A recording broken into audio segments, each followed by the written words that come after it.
هر چقدر زودتر دستتو بذاری دست خداوند، زودتر خدا دستتو میگیره و هدایتت میکنه. هر چقدر که دیرتر این کارو بکنی، فکر کنی خودت حالیته، خدا میگه اگه حالیته که خب برو. گفتم خدا که به زور که نمیخواد کسی رو هدایت کنه.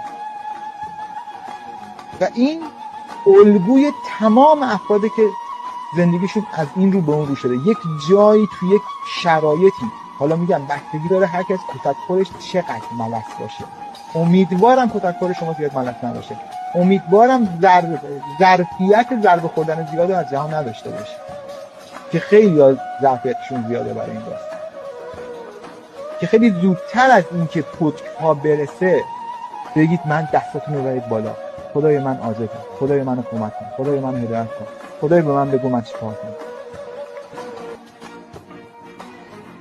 که اون وقت ورق برمیگرده، اون وقت شرایط تغییر میکنه.